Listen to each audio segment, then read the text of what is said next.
MLA-മാർ ഏറ്റവും അധികം MLA-മാരുടെ പിന്തുണ ആർക്ക് കിട്ടുമെന്നുള്ളതാണല്ലോ പ്രധാനം. അങ്ങനെ വരുമ്പോൾ കെ സിക്കാണ് കൂടുതൽ പിന്തുണ എന്നുള്ളതാണ് ഇപ്പോൾ നമുക്ക് ലഭിക്കുന്ന സൂചന.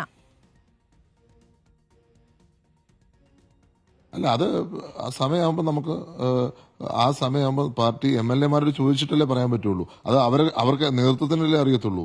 ഞാനങ്ങനെ അതിനെക്കുറിച്ചൊരു കമന്റ് പറയാ. അത് പാർട്ടി ഏത് തീരുമാനം എടുത്താലും നമ്മൾ അംഗീകരിക്കും.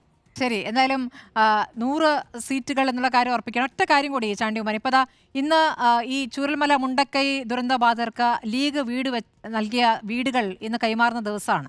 ലീഗ് അത് ഒരു തരത്തിലുള്ള ഒരു PR വർക്കിനും പോയിട്ടില്ല. ആ 51 വീടുകൾ കൈമാറുന്നത് നല്ല ഗംഭീര വീടുകളാണ് കേട്ടോ. നമ്മളിന്ന് രാവിലെ PK കുഞ്ഞാലിക്കുട്ടി നമുക്ക് തത്സമയം ഇരിക്കുകയൊക്കെ ചെയ്തു. വീടും ഫേർണിച്ചറും ഒക്കെ കൊടുത്തിട്ടുണ്ട്. 3 ബെഡ്റൂമുള്ള വലിയ വീട് തന്നെയാണ് കൊടുത്തിരിക്കുന്നത്. അപ്പുറത്ത് കോൺഗ്രസ് സ്ഥലം വാങ്ങിയിട്ടുണ്ട്, പണി തുടങ്ങിയിട്ടില്ല. അപ്പോൾ നിങ്ങൾ ഇനി വേഗം തുടങ്ങേണ്ടി വരും ചാണ്ടി ഉമ്മൻ. അല്ല, അതൊക്കെ ഓരോ പാർട്ടിക്കും അവരുടെ സിസ്റ്റം ഉണ്ട്. ലീഗിന്റെ ഒരു സിസ്റ്റം ഉണ്ട്. അവർക്ക് ആ സിസ്റ്റം അനുസരിച്ച് മുന്നോട്ട് പോകുന്ന ഒരു പ്രസ്ഥാനമാണ്. അപ്പോൾ അവരെ പ്രത്യേകം ഞാൻ അഭിനന്ദിക്കുകയാണ്. ചോർച്ചയില്ലാത്ത, വിള്ളലില്ലാത്ത നല്ല ഫർണിച്ചറും നല്ല വീടും കൊടുക്കുവാൻ അവർക്ക് സാധിച്ചു. നമ്മുടെ സർക്കാരിന് സാധിക്കാത്തത് അവർക്ക് സാധിച്ചതിൽ പ്രത്യേകം അഭിനന്ദിക്കുന്നു. പിന്നെ UDF, കോൺഗ്രസ്, കർണാടക ഗവൺമെന്റ് ഉൾപ്പെടെ UDF-ന്റെയും രാഹുൽ ഗാന്ധിയുടെയും കോൺഗ്രസ് പാർട്ടിയുടെയും റിക്വസ്റ്റ് അനുസരിച്ചാണ് ഫണ്ട് കൊടുത്തത് ദുരിതാശ്വാസ നിധിയിലേക്ക്. അത് നമുക്ക് മറക്കാൻ പറ്റത്തില്ലല്ലോ. അപ്പം കോൺഗ്രസിന്റെ ഭാഗം കോൺഗ്രസ് നിർവഹിച്ചിട്ടുണ്ട്.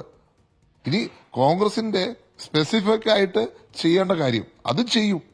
അതിന് ഞങ്ങൾക്ക് ചില സമയമെടുത്തെന്ന് വരാം. കാരണം അതിന് ഓൾറെഡി അത് പറഞ്ഞിട്ടുണ്ട്. ഭൂമി ലഭിക്കുന്ന കാര്യം, ഭൂമിയുടെ ലഭ്യത ഉൾപ്പെടെയുള്ള കാര്യങ്ങൾ അതിനകത്ത് പ്രശ്നങ്ങളായി വന്നിട്ടുണ്ട്. അത് ഒരു വശം ഞങ്ങൾ ചെയ്തു കഴിഞ്ഞു. കർണാടക ഗവൺമെന്റ് ഉൾപ്പെടെയുള്ള ഗവൺമെന്റുകൾ പിന്തുണച്ചത്, നമ്മുടെ സഖ്യകക്ഷികൾ ഉൾപ്പെടെയുള്ള ഗവൺമെന്റ് പിന്തുണച്ചത് കോൺഗ്രസിന്റെ റിക്വസ്റ്റ് പ്രകാരം, രാഹുൽ ഗാന്ധി റിക്വസ്റ്റ് പ്രകാരമാണ്.